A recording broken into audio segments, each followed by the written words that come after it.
Tinha 23 anos e tinha acabado de começar um novo emprego na cidade. Após meus estudos, o dinheiro estava curto e a maioria dos apartamentos próximos ao centro era cara para mim. Foi assim que encontrei um anúncio online de um quarto em um bairro residencial tranquilo nos arredores da cidade. A proprietária procurava apenas locatárias mulheres e o preço parecia bom demais para ser verdade. Um quarto mobiliado, individual, com todas as despesas incluídas. Um pouco desconfiada, eu a contatei por telefone. Ela me disse que se chamava Marlena e que era uma neurocirurgiã aposentada. Ela morava sozinha em uma casa com 3 quartos e preferia receber uma mulher, alguém que pudesse lhe fazer companhia sem deixá-la desconfortável. Na chamada de vídeo, Marlena parecia simpática, talvez até entusiasmada demais. Ela dizia estar feliz por ter outra jovem em casa, pois tudo ficou silencioso desde que a última inquilina saiu. Mudei em um sábado. Quando cheguei, Marlena estava me esperando do lado de fora e imediatamente me abraçou. Ela me manteve apertada contra ela por tempo demais e depois disse que estava tão feliz por eu finalmente estar ali. O quarto era bonito, limpo, com pintura fresca. Ela até colocou flores na cômoda e disse que queria que eu me sentisse em casa. Os primeiros dias foram calmos. Marlene só fazia pequenos serviços no bairro e quase sempre ficava em casa. No começo, isso não me incomodava, mas ela rapidamente ficou íntima demais. Quando nos encontrávamos no corredor, ela tocava meu cabelo e dizia que eu era bonita. Ela perguntava qual produto eu usava. Ela sempre pedia para jantarmos juntas, dizendo que comer sozinha a deixava triste e que adorava ter companhia. Tentei ser educada e aceitei várias vezes, mas muito rápido isso virou um hábito que ela parecia esperar de mim. Ela também elogiava cada uma das minhas roupas e ficava me encarando o tempo todo. Várias vezes eu levantava os olhos do meu computador e a pegava me observando. Então ela sorria, como se não tivesse percebido o que estava fazendo. A noite ficou pior. Eu estava no meu quarto com a porta fechada e às vezes eu levantava os olhos para vê-la de pé na porta, sorrindo. Comecei a trancar minha porta à noite, mas aquela sensação de estar sendo observada não desaparecia. Uma noite, decidi verificar uma coisa. Fingi dormir e deixei a porta entreaberta, só para ver se ela passaria. Por volta da meia-noite, ouvi passos no corredor. Pelas pálpebras semicerradas, vi sua silhueta surgir no vão da porta. Ela ficou lá talvez uns 15 minutos antes de se aproximar. Depois ela se agachou perto da minha cama. Eu podia ouvir sua respiração e sentir seu perfume. Ela sussurrou que eu era mais bonita de perto e estava ansiosa para tocar em tudo. Minha pele se arrepiou, mas mantive os olhos fechados e a respiração regular. Continuei fingindo que estava dormindo. Ela se foi, mas não dormi o resto da noite. Na manhã seguinte, encomendei uma camerazinha escondida, daquelas que parecem um carregador de celular, e instalei no meu quarto, voltada para o corredor. Meu plano era simples: observar Marlene discretamente até encontrar outro lugar para morar. Naquela noite, tranquei a porta e dormi com o celular ao lado, com a câmera aberta. Às 2h14 da manhã, meu celular vibrou com um alerta de movimento. Abri o aplicativo e vi Marlene rastejando pelo corredor, bem na frente da minha porta, de 4. Minha porta estava trancada, mas eu a observei, horrorizada, encostar o rosto no espaço embaixo da porta, como se estivesse tentando espiar para dentro. Em seguida, ela se levantou e tentou a maçaneta. Quando ela percebeu que a porta não abria, ficou ali por um momento, olhou diretamente para a câmera e então acenou com a mão. Depois ela se virou e rastejou pelo corredor na outra direção. Eu não conseguia mais respirar, nem me mexer. Fiquei apenas olhando para a tela do celular, sem entender o que tinha visto. Na manhã seguinte, alguém bateu na minha porta. Era Marlene com um buquê de flores. Ela disse que precisávamos conversar, sentia que eu estava me afastando. Ela disse que não queria perder outra garota como antes. Não abri a porta, apenas falei com ela através da porta, dizendo que me arrumava para o trabalho. Ela ficou muito tempo antes de deixar as flores na porta e ir embora. Liguei para o meu trabalho para dizer que estava doente, então comecei a arrumar minhas coisas imediatamente. Eu ainda não tinha encontrado um novo lugar para morar e não tinha nenhum plano de verdade. Eu só sabia que precisava partir. Quando Marlene voltou do lugar onde ela tinha ido naquela tarde, eu já estava carregando a última caixa no meu carro. Ela saiu e me perguntou o que eu estava fazendo. Falei que tinha uma emergência familiar e precisava voltar para casa na hora. Ela começou a chorar e me disse que eu não podia ir embora. Ela dizia que tínhamos sido tão felizes juntas, que eu era exatamente como a última garota e que ela não podia passar por isso de novo. Eu entrei no meu carro e tranquei as portas. Ela ficou na entrada me olhando ir embora, ainda chorando. Passei 2 semanas na casa de uma amiga até achar um novo lugar. Nunca voltei para pegar minha calção. Eu só queria ficar longe dela. Foi há 8 meses, ainda penso nisso às vezes. Fico pensando o que houve com a inquilina anterior. Será que ela também foi embora, ou aconteceu outra coisa? Eu contei a história para a polícia e mostrei as imagens da câmera para eles. Eles me disseram que era preocupante, mas tecnicamente não era ilegal. Eles acrescentaram que, enquanto ela não tivesse me machucado ou ameaçado diretamente, eles não poderiam fazer muita coisa. Eles me aconselharam a pedir uma ordem de restrição se eu não me sentisse segura, mas eu não fiz isso. Eu só queria esquecer toda essa história. No entanto, às vezes, quando estou andando no centro da cidade, tenho a impressão de vê-la do outro lado da rua, me encarando. Ou em um supermercado, 2 corredores adiante me observando. Repito para mim mesma que estou paranoica, que ela não me seguiria de verdade. Mas eu não consigo me livrar dessa sensação, como se ela ainda estivesse ali, em algum lugar, me observando.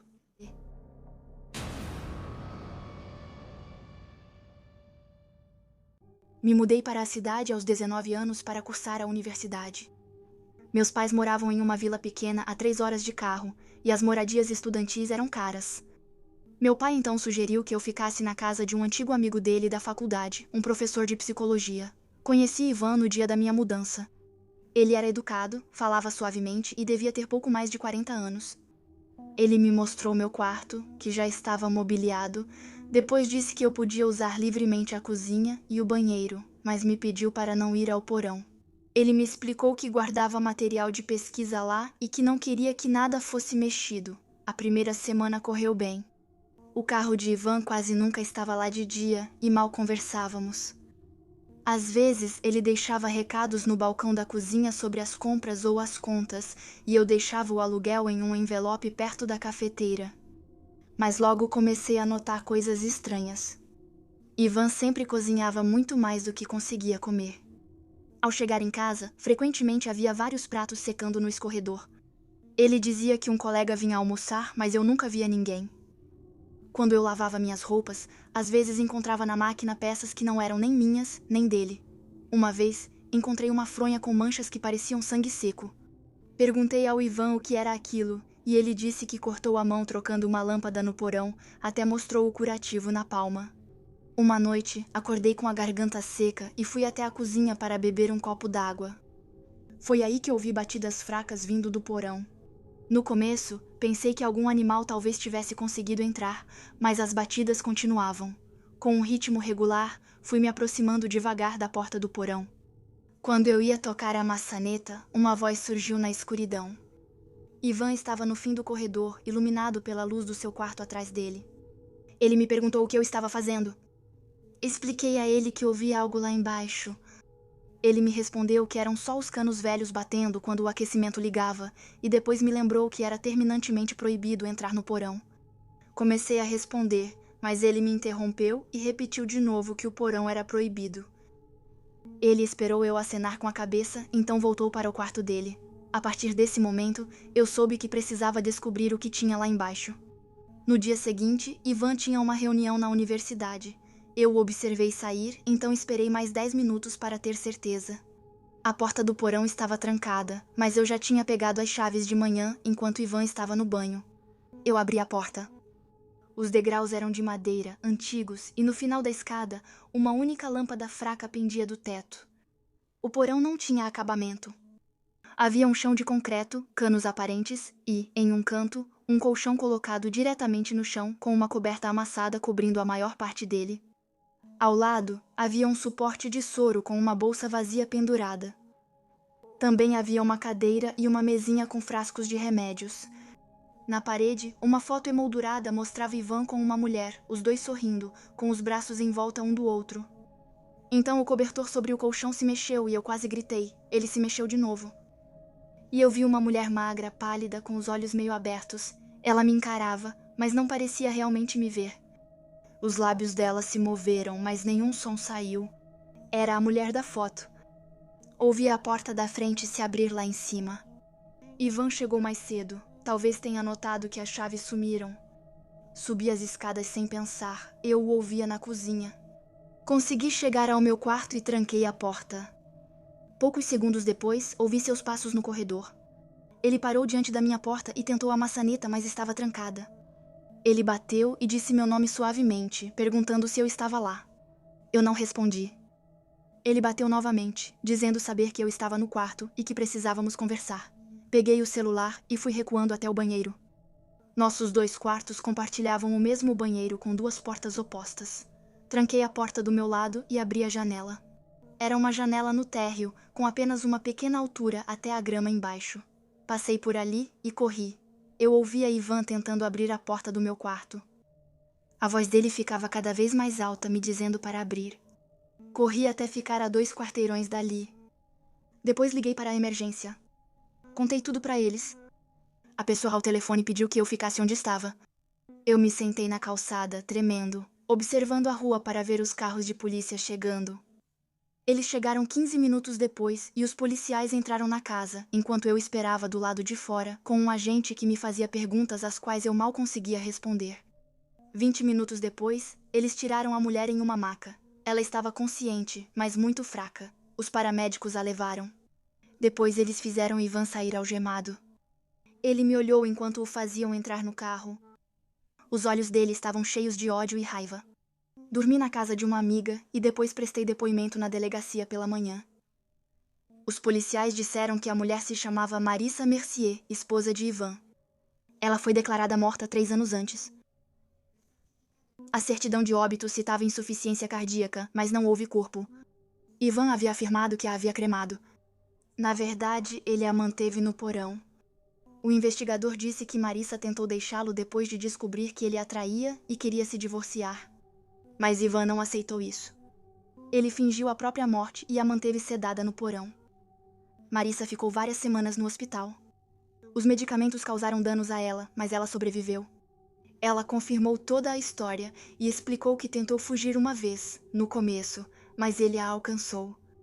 Depois, ele a manteve quase sempre sob efeito de remédios. Os barulhos que ouvi eram dela. Em um dos raros momentos em que ela estava consciente o suficiente para tentar pedir ajuda, Ivan foi acusado de sequestro, cárcere privado e fraude. Anos se passaram, mas ainda penso em tudo isso de vez em quando. Penso em como essa história poderia ter acabado diferente. E cada versão me assusta ainda mais. Eu estava no 3º ano da faculdade quando me deram uma nova colega de quarto. A anterior tinha mudado de instituição, o que me deixou com o apartamento inteiro só para mim por cerca de 3 semanas, até que o serviço de moradia encontrasse alguém para dividir o aluguel comigo. Ele se chamava Adrian e era um ano mais velho do que eu. Estudava filosofia e ciências das religiões. Quando o conheci, parecia educado. A primeira semana foi normal, mal nos víamos. Ele saía antes de eu acordar e chegava quando eu já estava deitada. Por volta da 3ª semana, Adrian começou a agir estranho. Ele vinha à minha porta pedir coisas sem importância, como caneta ou carregador, e depois ficava ali conversando sobre assuntos malucos. Ele me fazia perguntas sobre identidade, sobre quem eu achava que realmente era por baixo de tudo, sobre renascimento, transformação, e se eu acreditava que uma pessoa podia se tornar algo totalmente diferente. Eu dava respostas vagas e tentava mudar de assunto, mas ele continuava insistindo, com os olhos fixos nos meus. Após cerca de 1 mês morando juntas, passei a ouvir cantos vindos do quarto dela por volta das 3 da manhã. No início, pensei que fossem orações ou exercícios das aulas de religião dela, mas o tom era intenso demais. Uma tarde, cheguei mais cedo da aula. O apartamento deveria estar vazio, já que o carro do Adrien não estava no estacionamento, mas ouvi uma risada estranha, quase infantil, vindo do quarto dele. Me aproximei da porta dele, que estava entreaberta o suficiente para espiar lá dentro. Adrien estava sentado à sua escrivaninha, com um ratinho na frente dele. Ele segurava um pequeno estilete e abria o estilete devagar, rindo como se achasse divertido. Eu recuei antes que ele pudesse me ver. Depois fui para o meu quarto e tranquei a porta. Não saí para jantar. Eu estava realmente desconfortável. Naquela noite, os cantos começaram de novo, mas dessa vez estavam mais altos, e eu podia sentir um cheiro de sálvia e incenso passando por baixo da minha porta. Encostei o ouvido na parede, as palavras estavam mais claras. Eu não entendia o idioma, mas o ritmo era impossível de confundir. Ele estava fazendo algum tipo de ritual. Na manhã seguinte, quando saí do meu quarto, Adrian estava na cozinha preparando café. Ele sorriu para mim e perguntou se eu tinha dormido bem. Respondi que sim, sem mencionar o que eu tinha ouvido. Ele se serviu uma xícara de café e sentou-se à mesa. Então ele começou a falar sobre poder e sobre o fato de que a maioria das pessoas venerava as coisas erradas. Ele dizia que elas tinham medo da verdade porque a verdade exigia sacrifícios. Ele disse que Satã era mais forte que Deus. Ele disse que a maioria não entendia, mas ele sim, e sugeriu que eu tentasse entender também. Ele disse para eu pensar e que poderia ajudar. Olhei para ele e perguntei se falava sério. Ele assentiu com a cabeça. Perguntei diretamente se ele fazia parte de uma seita. Adrian sorriu. O olhar dele ficou vazio, como se estivesse olhando através de mim em vez de olhar para mim. Depois ele se levantou, colocou sua xícara na pia e voltou para o quarto sem dizer uma palavra. Passei o dia todo tentando decidir o que fazer. Pensei em ligar para o serviço de moradia, arrumar minhas coisas e ir embora, mas repetia para mim mesma que eu exagerava, que ele era só estranho e na universidade se encontrava todo tipo de pessoa. Eu deveria ter ouvido meu instinto. Naquela noite, acordei por volta das 3 da manhã e descobri que meu quarto estava cheio de dezenas de velas. Suas chamas projetavam sombras trêmulas nas paredes. No chão, desenhado com algo que parecia tinta vermelha, havia um pentagrama. Adrian estava sentado no centro, de pernas cruzadas, com os olhos revirados, a ponto de quase só se ver o branco. Ele cantava as mesmas palavras que ouvi pela parede, mas agora mais alto e intenso. Ele parecia estar em uma espécie de transe. Seu corpo balançava levemente, com as mãos levantadas, palmas para cima. Eu não conseguia nem me mexer nem respirar. Eu simplesmente o observava, sentado ali, no chão do meu quarto, realizando uma espécie de ritual satânico enquanto eu dormia. A cabeça dele se inclinou na minha direção, os olhos ainda revirados, como se ele tivesse sentido que eu estava acordada, mesmo sem poder me ver. Foi isso que me tirou da paralisia. Peguei meu celular e saí correndo do apartamento. Fui parar no corredor e liguei para a segurança do campus. Contei tudo para eles. Eles chegaram em menos de 10 minutos. 2 agentes entraram no apartamento enquanto eu esperava no corredor. Eu ouvia vozes. A voz de Adrian era calma e confusa, como se não entendesse o que ocorria. Os agentes pediram que ele saísse. Quando eles o fizeram sair, ele parecia um cara comum de moletom, completamente perdido. Os agentes voltaram para dentro e ficaram chocados ao ver os pentagramas e as velas. Me perguntaram se eu queria registrar uma queixa oficial. Confirmei e pedi que Adrian fosse removido do apartamento imediatamente. O serviço de moradia o fez sair naquela noite e o colocou em uma acomodação temporária durante a investigação.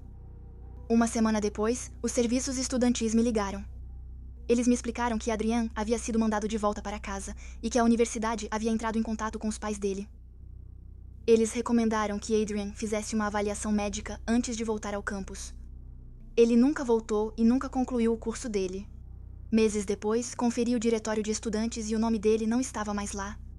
Eu me mudei para outro apartamento, sozinha dessa vez. Isso foi há 2 anos. Me formei na primavera passada e hoje moro sozinha, trabalho na cidade, mas às vezes ainda acordo no meio da noite. Por uma fração de segundo, espero ver as velas e Adrian sentado no chão do meu quarto, com os olhos virados, cantando naquela língua que eu não entendia. E tem algo que me incomoda ainda mais. Como Adrian conseguiu colocar todas aquelas velas e desenhar aquele símbolo satânico sem fazer nenhum barulho? Eu tenho o sono leve e ainda não entendo por que, naquela noite, não senti a presença dele no meu quarto antes de ele já estar lá há muito tempo. Eu não tinha bebido, não tinha tomado nenhum remédio, então por que eu não ouvi nada enquanto ele preparava toda aquela cerimônia oculta no meu quarto? Eu morei com o maior idiota da face da terra. Hector era um cara de 1,80 m, afro-latino, que veio de Nova Jersey e que tinha 2 maneiras de ser bem distintas. Ou ele era um furacão de raiva, ou ele ria freneticamente. Não havia muito um meio termo. Quando você o encontrava de bom humor, ele era tolerável. Mas ele era totalmente insuportável quando estava em um de seus acessos de raiva. Era uma repetição para uma banda pós-hardcore que fazia muitas turnês pela costa leste. uma das poucas vantagens de ser seu colega de quarto. Ele passava semanas fora do apartamento, mas continuava pagando o aluguel. Mas assim que ele estava lá e bem, aqui está um exemplo. Estamos em julho no East Harlem. As janelas estão abertas, música latina vem de outras janelas abertas e eu estou tomando uma limonada de pêssego do sul, tipo A Vida é Bela. De repente, Hector aparece no apartamento coberto de poeira de tijolo dizendo: "Preciso de tijolo, cara. Você tem tijolos?" Eu era só uma entregadora do Uber esperando minha carreira de comediante decolar. Então não, eu não tinha tijolo. Mesmo se fosse o caso, eu não teria contado ao Hector. Então, de repente, ele disse: "Tem tijolos no telhado." E enquanto ele sai rapidamente do apartamento e vai em direção à escada do prédio, eu ouço crianças gritando embaixo da janela. Me inclino para ver um grupo de crianças de uns 11 anos gritando em espanhol em frente ao nosso prédio. Quando me vê, ele mostra o dedo do meio e faz outras coisas antes de sair correndo. De repente, um tijolo cai no exato lugar onde estavam antes de se dispersar. Esse era o tipo de pessoa que o Hector era. Ele saía para comprar salgadinho e acabava numa guerra de pedras com garotos porto-riquenhos no caminho de volta. Nunca na minha vida eu briguei com um pré-adolescente. Muito menos com projéteis. Mas com Hector isso acontecia todos os dias. Então chegou aquele mês de outubro. Hector saiu em turnê de Halloween com uma das bandas e disse que só voltaria depois da segunda semana de novembro. Então, eu teria que pagar metade do aluguel até lá, o que só conseguiria pedindo dinheiro emprestado. Isso acabou causando uma grande briga. E pela primeira vez desde que me mudei, achei que Hector fosse me bater. E ele era esse tipo de cara. Eu sabia que, se chegasse à violência, ele não me bateria só uma vez. Quando ele saiu em turnê, o clima no apartamento não estava só no fundo do poço. Mas honestamente, eu também temia pela minha segurança física. Ele se foi e comecei a buscar outro apartamento. E a vida já não era mais tão bonita como antes. Então, algumas noites depois, na verdade, na noite anterior ao Halloween, estou sentada na pequena cozinha comendo um sanduíche e procurando outro apartamento quando alguém toca a campainha do apartamento. Então, eu vou ver quem é. Naquela época, eram interfones ruins, que funcionavam de vez em quando. Então, quando ouvi um cara com sotaque dizendo algo como: "Eu preciso ir ao apartamento número 3, mas o interfone não está funcionando." Eu abri a porta automaticamente, sem pensar. Nova York é uma cidade construída em torno de comida para viagem e comida de rua. Então, eu realmente não desconfiei de um entregador. Deveria ter desconfiado, quase perdi a vida por isso. Esses caras arrombaram nossa porta facilmente, quebrando a fechadura com uma marreta. No começo, achei que fosse a polícia, porque eles entraram armados, gritando: "Deitem no chão!" Mas pelo jeito que conversavam enquanto meu rosto estava virado para o chão de linóleo, percebi que na verdade eram assaltantes. Mas o que eles estavam fazendo no meu apartamento? Meu primeiro pensamento foi: "Meu Deus, Hector, com quem você mexeu agora?" Mas um dos caras interrompeu meus pensamentos me perguntando: "Onde ele está? Onde ele está?" "Il est où?" Então eu respondi: "Do quê?" Mas isso os irritou. Recebi uma série de chutes e me encolhi em posição fetal. Então eles perguntaram de novo. Sem ter o que dizer, apenas falei: "Não sei do que vocês estão falando. Tenho $20 na carteira, é tudo que tenho comigo." A oferta os irritou, então me bateram novamente e reviraram o apartamento como se procurassem algo. Quando digo reviraram, realmente bagunçaram tudo. Eles quebraram coisas de propósito, desmontando as gavetas e jogando-as em cima de outras coisas. Era pura destruição, em todos os sentidos da palavra. E foi nesse momento que tive tempo de observar alguns dos caras. Todos eles estavam machucados ou tinham coisas no rosto. Eles estavam todos de preto, com luvas, o pacote completo. Eram ladrões profissionais. Eles provavelmente roubavam traficantes para sobreviver. Mas Hector não era um traficante. Bem, acho que eu teria percebido. Vi muitas guitarras e amplificadores quebrados no apartamento. Mas não vi tanta cocaína nem tanto dinheiro. Quando já estavam começando a pensar isso, um perguntou: "Tem certeza que é o apartamento certo?" "Não sei, só me falaram que às vezes guardava atrás da banheira, mas aqui só tem chuveiro." Senti uma onda de alívio percorrer meu corpo. Eles foram ao lugar errado, então iriam embora, certo? Talvez pegar meu celular para que eu não chamasse a polícia. Disse a eles que meu celular estava na mesa, ao lado do meu prato. Disse que não chamaria a polícia se fossem embora. Talvez não tenha sido a melhor ideia. É impressionante como ficamos desapegados de bens materiais quando alguém segura uma Glock. Os assaltantes pararam e se olharam. No momento em que achei que iam embora, um deles disse: "Acho que ele viu meu rosto quando entramos." Eu não tenho escolha. Um deles estava com a arma, e aquele que queria me matar tentou tirar a arma das mãos de quem estava segurando. Mas esse último não queria largar. Esse foi o sinal para eu começar a implorar para me deixarem viver. Eu não me orgulhava muito disso, e literalmente me caguei, mas é assim mesmo. Discutiam sobre minha morte enquanto eu implorava pela vida, mas só havia caos. Gritavam e eu me surpreendia que ninguém tivesse chamado a polícia. Mas de repente a porta do prédio bateu e eu ouvi uma voz muito familiar subindo as escadas. Nem vou contar o que Hector dizia. Serei apagada e eliminada da internet segundos após publicar. Vamos apenas dizer que alguém tinha cancelado a turnê dele depois de 3 dias e ele estava furioso. Xingando e reclamando enquanto subiam as escadas e invadiam o apartamento, os assaltantes e eu ficamos paralisados de expectativa. Então, no momento em que Hector estava prestes a entrar no apartamento, ele disse algo como: "Eu tenho seu dinheiro, seu grande chorão." "O quê?" O cara apontou a arma para Hector quando ele entrou no apartamento. Observando a destruição na qual ele acabara de entrar, Hector gritou: "Mas quem são vocês?" O cara gritou de volta para mim: "E você? Quem é?" Hector já estava longe nesse momento. Ele babava e parecia que um dos olhos ia saltar da órbita. "Eu moro aqui. Depois, juro pra vocês, eu observava Hector se transformar em Jason Bourne, só que um pouco acima e um pouco abaixo do peso." Ele deslizou a mochila dos ombros e a jogou no assassino.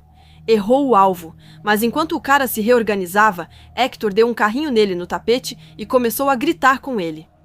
Os outros 2 caras se juntaram à briga e eu pensei: "Meu Deus, alguém vai levar um tiro." Mas de repente, Hector se levantou e deu socos nos 2 caras até derrubá-los no chão.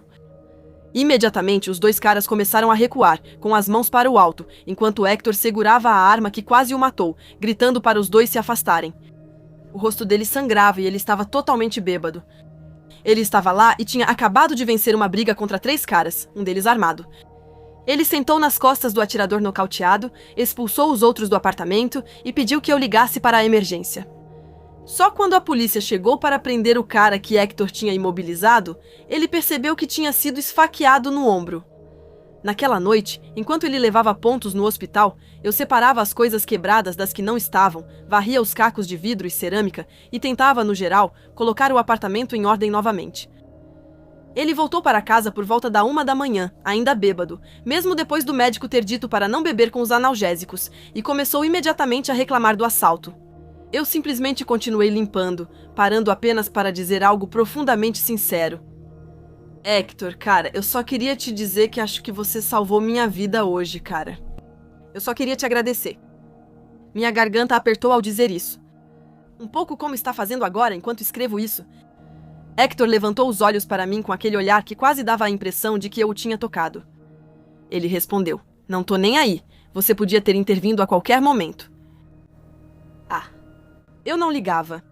Conhecia Hector o bastante para saber que ele não estava muito em contato com os próprios sentimentos. Mas quando a dose desconfortável de emoções no ar ficou tão alta que ele quis sair da sala, ele se virou e disse: "Você viu a cara daqueles caras? Foi hilário, cara." Depois ele voltou para o quarto dele, rindo com aquela risada de criança maldosa que ainda hoje me dá arrepios. Veja, por pouco mais de 1 ano, eu dividi um apartamento com o maior idiota do mundo e devo minha vida a esse idiota. Por favor, Nova York, nunca mude.